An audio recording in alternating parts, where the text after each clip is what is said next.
Hey bro! What's up, Constant? Wow, what are you driving, man? How are you, bro? Good to see you. Man. Thank you. So this is a Porsche 911. Damn. It's a 964, but what's cool about it is it's basically identical to the original Porsche that was created in 1963 by Ferdinand Butzi Porsche. So to me, it's an amazing example of enduring design. Damn, it's a beautiful car, dude. Dude, on the subject of enduring design, tell me about the watch on your wrist. Hey, good eye. You're right. So this is actually the Zenith Revival Covergirl, which is based on the original design from 1971. Well, that's an amazing coincidence because I happen to have the latest version of the Zenith Covergirl. It is our Zenith Covergirl Carbon. Nice. Now, what's cool about it is you have the same retro design from 1971, but now uplifted using a performance material called carbon fiber, which incidentally has also revolutionized these cars too. Ah, I see. And let me show you an example. Follow me. All right, let's go. Wow! Yeah, Sweet indeed. It is sweet indeed. And for those of you guys tuning in who don't know Singlish, sweet is a terminology for, how would you say, awesome, right? Awesome, the best of the best. Yeah, and honestly, this is the best of the best for me. Dude, this is the Cayman GT4 RS, right? Nice. And there's a couple of reasons why, but first of all, let's use our eyes and look at it. How stunning is this car? The other reason why I love this car is it's meant to be one of the best handling Porsches of all time. Why? Well, a couple of reasons. One is it's mid-engine, and it's got the engine from the GT3, which is a 500 horsepower, 450 Newton meters of torque. It is the language of automotive gods. Sounds like a beast. But there's one last reason, and it's also because this car is light and agile. And one major reason for that, as is the reason in every performance car today, is the use of a revolutionary material named carbon fiber. Exactly, and so we see the carbon fiber in the bonnet. What you don't see is this front wing is actually made of carbon fiber, and the rear wing, the rear wing is made of carbon fiber too. Of course, yeah. But bro, carbon fiber is so interesting to me because it's absolutely revolutionized every performance sport. But let's talk about it inside the car. All right. So as I understand, carbon fiber was first used in the aerospace industry because it has the highest strength to weight ratio. Well, that's exactly it. And let's talk about strength to weight ratio. That means for the same weight, it is the strongest material out there, right? So you've got 10 grams of titanium, 10 grams of steel, and 10 grams of carbon fiber. That piece of carbon is going to be multiple times stronger than the titanium or the steel, which is really remarkable. Really interesting. Hey bro, what are you doing? What's up, Constant? I'm on the simulator. Wow, this simulator is actually quite sick. Hey, this is Singapore, right? It's Singapore, it's the F1 race. How do you feel, man? This simulator is incredible because you can actually really feel everything. Oh yeah, damn, I can feel the tremor. So I also remember that the Ferrari is also using a full carbon fiber body as well, right? Yeah, pretty much today, every supercar is making extensive use of carbon, specifically because of its incredible strength to weight ratio. Bro, you gotta work on your driving, dude. Yes. If you ask my wife, she'll say I'm a horrible driver. And I think this simulator confirms that. So Constant, we saw the GT4 RS. We tried the simulator. Yeah. We crashed the simulator. Let's talk about watches instead, which we're much better at than driving, apparently. Yeah, obviously. So tell me a little bit about the history of the Covergirl. So in 1969, Zenith released the first series of El Primero watches, the A384, 385, and A386, with, of course, the first ever integrated automatic chronograph movement in the world, the El Primero movement. All right, and in 1971, I think Zenith released one of the most desirable and most collectible versions of this watch, the A3818, also known as the Covergirl. Why? It was called the Covergirl because it appeared on the cover of this book by Manfred Rossler on Zenith. So in fact, it was the cover star. Right? Now, when I look at this watch, the Covergirl, I'm immediately struck by the design. It's so unique. And the first thing that you see is this super sexy shark tooth track. That's right. And the shark tooth track is this track that goes all around the perimeter of the dial and is for the seconds of the chronograph. That's right, yeah. But rather than the solid track, bro, do you know that this is comprised of 600 individual marks? I am aware. So why 600 marks, Constant? So basically, it is a 1/10 of a second. It's only possible because the El Primero movement is 5 Hertz.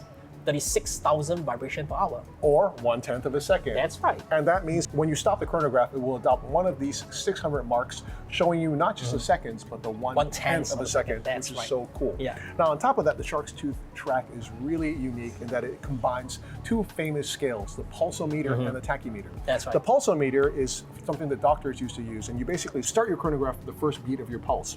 Here, it's configured for 15 beats, so after 15 beats, you stop it, and on the track will be a reading for your heartbeat. That's cool. And then because on a tachymeter, usually the speeds of the top are unachievable, you have space that's not really that usable. So the beauty of this was they took that out and they put a pulsometer in for 15 beats in the beginning of that scale, but then it transitions into a tachymeter. Right? Wow, that's which is such genius, a smart integration, to be exactly. honest. Yeah. And then the tachymeter allows you to calculate your average speed over 1 kilometer. So you basically start your chronograph when you start your 1 kilometer, and then you stop it after the 1 kilometer, and the reading on the chronograph will give you your average speed over that distance. That's cool. What else do I like about this watch? Well, it's a 3-counter watch. That means it has a minute and an hour counter for the chronograph, and these counters will have these really cool 2-tone scales on them. Then you have, I think, one of the most distinct chronograph hands of all time, which has this beautiful rectangular marker on it that is actually luminous. It's very iconic to the El Primero movement, by the way. Yeah. Absolutely. So Constance, what I like so much about the carbon fiber Covergirl is that you have all of these great vintage codes, Yes, right. but combined with this ultra lightweight material, right? Which is like, carbon fiber has such a beauty to it, but it's so modern, and you have this dynamic tension between that and the vintage style design. I love it. Like what you said, man, I love vintage designs, I love vintage cues, but I like my vintage watches to be very robust and comfortable as well. And yes, exactly. And this is a high performance watch in particular because of the use of that material. So let's talk a little bit about the carbon fiber we're using in this watch. Right? Okay. So Zenith receives blocks of high-modulus carbon fiber, which is the highest strength carbon fiber that's manufactured. Okay. And then basically it's CNC machines every part, which means the case, the dial, the pushers, and the crown are all machined. And that creates unique patterns on every individual piece, which when put together creates basically a piece unique for each watch, because every watch looks subtly different. Do you like the way it looks? Oh, wow. I mean, now that you mention it, exactly right. I mean, the inclusions, the textures, and if you look into the crown and the pushers, you can still see the carbon fiber texture as well, you know? And you know, it reminds me of one thing. It reminds me of natural stones. And this looks very similar to marble, which, dude, does bring this watch to the next level.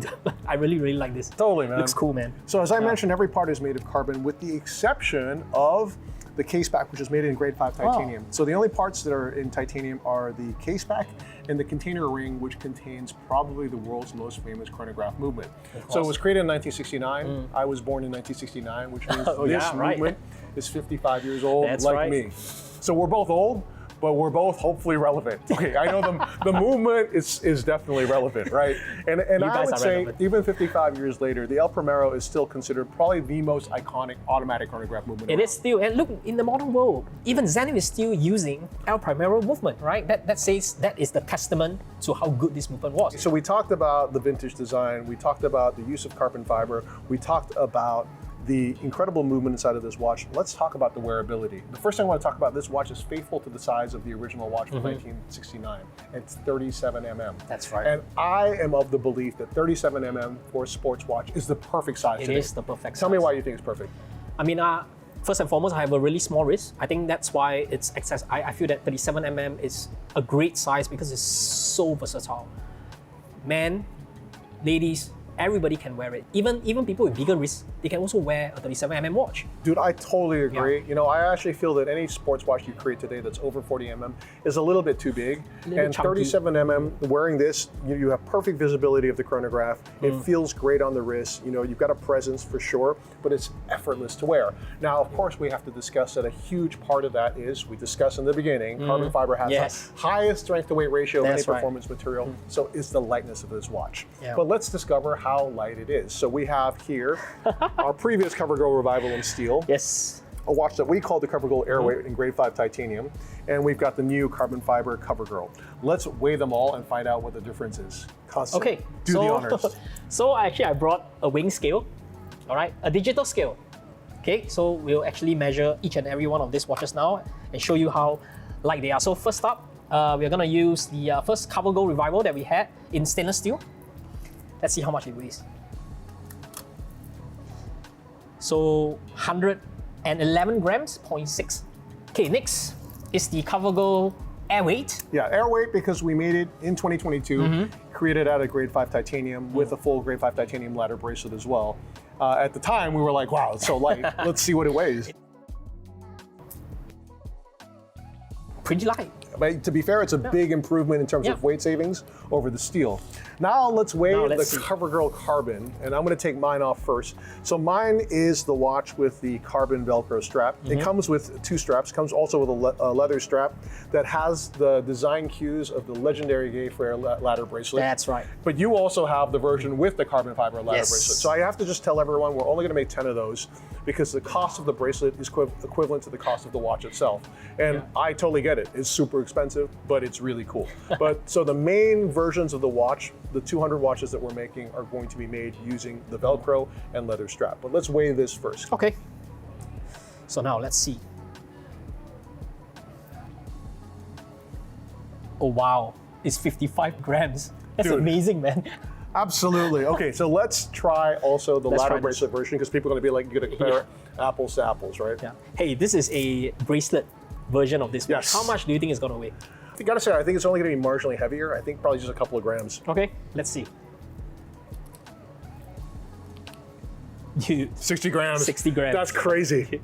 So you're looking at about 4 to 5 grams of difference between the 2 watches. Yeah, but you're also looking at a watch that's about half the weight of the steel watch and at least 20 grams lighter than the titanium watch, right? Amazing. Which is quite impressive. Amazing. But okay, let's talk about what it's been like to wear these watches. So Constant, you've had yours for a couple of weeks now. I wore mine for 1 full month when I was in Los Angeles for the period during my wedding.